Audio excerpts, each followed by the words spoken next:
రక్తం మనకు ప్రాణాధారం. మన ఒంట్లోని కణకణానికి ప్రాణవాయువును, పోషకాలను అందించే జీవ పదార్థం. అంతేకాదు మన దేహంలో అనారోగ్యాన్ని తెచ్చిపెట్టే కారకాలను కూడా ఇట్టే పట్టిస్తుంది. అందుకే రక్త పరీక్షకు అంత ప్రాధాన్యం. అనారోగ్యంతో ఆసుపత్రికి వెళ్ళినప్పుడు డాక్టర్లు మనకు ఖచ్చితంగా సిబిపి అంటే కంప్లీట్ బ్లడ్ పిక్చర్ పరీక్షను చేయించుకురమ్మని చెబుతూ ఉంటారు. సిబిపి చేయటం వల్ల మన ఒంట్లోని రక్తం తాలూకు పూర్తి వివరాలు తెలుస్తాయి. దీంతో డాక్టర్లు మన అనారోగ్యాన్ని తేలికగా అంచనా వేయగలుగుతారు. రక్త పరీక్షల్లో వచ్చిన ఫలితాలు ఏం సూచిస్తాయో, వాటిని ఎలా అర్థం చేసుకోవాలో ఇప్పుడు తెలుసుకుందాం.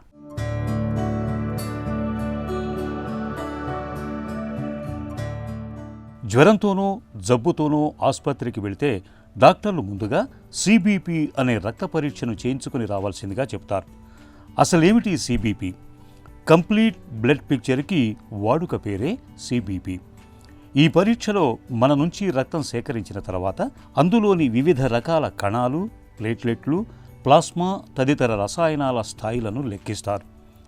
వీటిలోని హెచ్చుతగ్గులను బట్టి డాక్టర్లు సులువుగా వ్యాధి నిర్ధారణ చేసుకొని ఆపై చికిత్స మొదలు పెడుతూ ఉంటారు.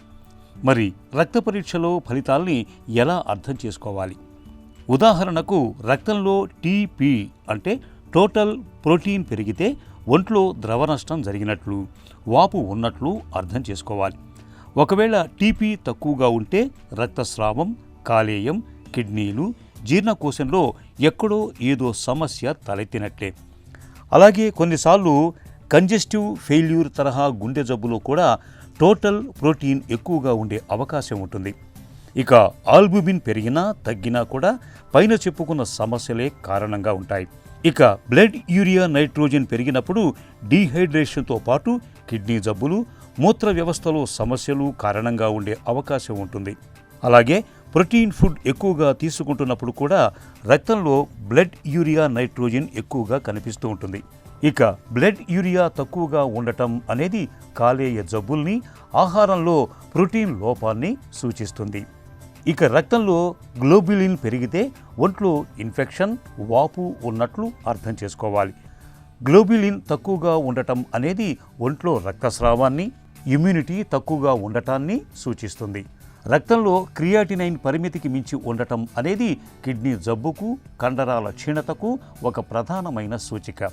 రక్తంలో గ్లూకోజ్ ఎక్కువైతే మధుమేహం, తక్కువగా ఉంటే పోషకాహార లోపాలు, సెప్సిస్, నాడీ సంబంధ వ్యాధులకు సూచికగా అర్థం చేసుకోవాలి.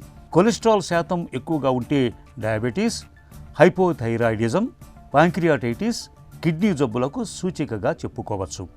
అలాగే కొలెస్ట్రాల్ తక్కువగా ఉండటం అనేది పేగుల వ్యాధులు, కాలేయం పనితీరు మందగించటానికి సూచనగా చెప్పుకోవచ్చు.